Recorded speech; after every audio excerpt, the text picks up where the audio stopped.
It always amazes me how satisfying building a large house in Minecraft can be. Does anyone else get that crazy sense of achievement when it all comes together in a perfect spot? Today, I'm going to show you how to build a large forest Minecraft house for your survival world that you can be proud of. Starting from the footprint template right up to the textured roof, the terraformed exterior and the fully furnished 4-story interiors that you could modify to suit your own style and needs. You could even put farms in there if you wanted to. What you'll see near the end will wow you, so stick around and let me show you how to do it.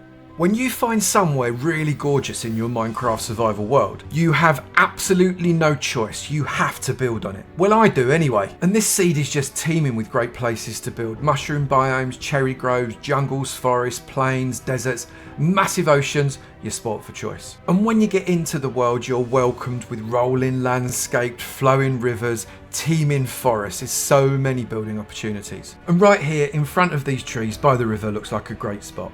So we better get on with it. I've cleared a space and created my template. And this footprint is made up of 3 rectangles, a 13 by 11 rectangle on the left, an 11 by 19 rectangle on the right, and on the far right, a little 3 by 7 rectangle.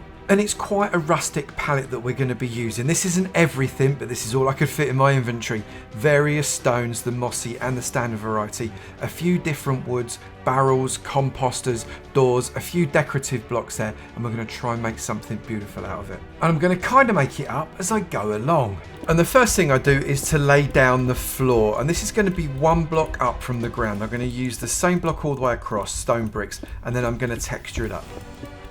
That looks fab. And I now need to build the first level of the wall up all the way around, putting it inside, and then I'm going to start designing the interior so you can see me building it. Otherwise, well, it makes it difficult to make a video.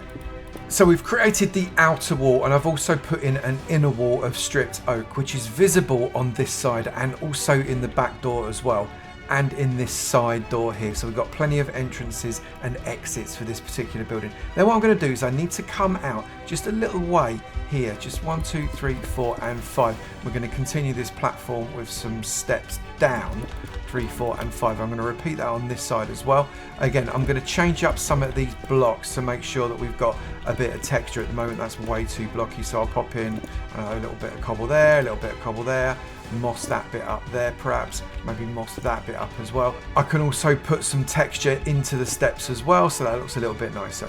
The bottom floor needed to be functional, so I built myself an enchanting station and a smelting station. But with the enchanting, I wanted it to look quite nice, so I incorporated a lot more strip wood, put in some looms for empty shelves, and then the actual empty shelves that could have book storage. I added some more functionality with workstations and then increased the height of the wall so I could see how big my room was going to be. I added a library area to stop that end of the room looking dull, increased the walls some more, and then added furniture, including a large table as a centerpiece for this entire room with decorations on top. I then increased the height of both the inner and outer wall one more time before starting the lining that would eventually become the floor of the next level.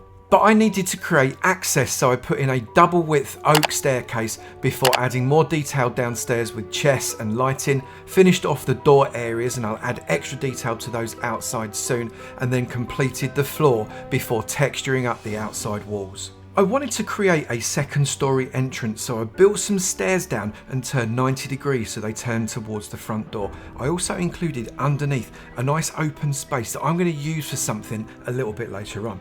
I then needed to bring up the level of the walls, but I wanted to stagger the colours, grey on the right hand side and the wood colour on the left, so it didn't look quite so flat. This is going to be the living area, so I need to furnish it up a little bit. I've put in the beds, topped them up with note blocks and a block of wood, put in some windowsills so I can decorate them up, some shelf for storage, plenty of storage on this level, and even put down a carpet. And once I got that 4 blocks high, I could put in the floor for the next level with access using a ladder in the corner. I put in some detailing on the outside, and I can start the roof structure with a staggered roof on the right. This level is going to be dominated by a big nether portal at one end, so I made sure I got that in first so I knew exactly how high to make my walls. Once that was in, I put in some extra decoration, and right in the centre a big table with 8 places. That acts as a dining table, and I decorated that too. It was then time for the roof, and I used dark oak for this, which isn't a wood I normally use, but I really like the way it works with this palette. I'm trying to get it slightly slanted so as it's not too straight and draws the eye in towards the middle, and then I textured it up with some spruce wood as well to give a variation in colour. And with the main structure of the house complete, I needed to start the exterior detailing using steps and some extra walls on the outside to give it a little bit more depth. And then I continued to add in more depth and texture using fences and walls along the corners of the building. I added slabs all the way around the outside of the foot of the building to give it some depth and put in some storage underneath that second floor entrance that I mentioned earlier. It was then time to give more detail to the outside, and I started with trapdoors. Every build like this needs bushes, so I went crazy with some oak leaves and a few spruce leaves to give climbing vines all the way around the building. Maybe I went too far, but I quite like the look of it. It is a forest house after all. And then it was time to terraform, so I surrounded it with coarse dirt and then flicked in a little bit of packed mud and gravel to give it some texture. We needed some paths going down to the water, and then I added things like more bushes and also some crops like wheat, some melons and some pumpkins to give it a more lived-in feeling. And with the exteriors complete, we are done. I've created a large Minecraft base that could be adapted in so many different ways in an area of a near perfect seed, which I've put down in the description for you, along with the coordinates of this particular site. The exterior looks well lived in and rustic, but the interiors give the house utility and be perfect for a Minecraft survival base that you could use long term or make the centerpiece of a custom village or town. Let me know your thoughts down in the comments, and as always, maybe consider dropping a like or even a sub. It really helps the channel out. And I'll look forward to seeing you in another video. You take it easy now. Bye.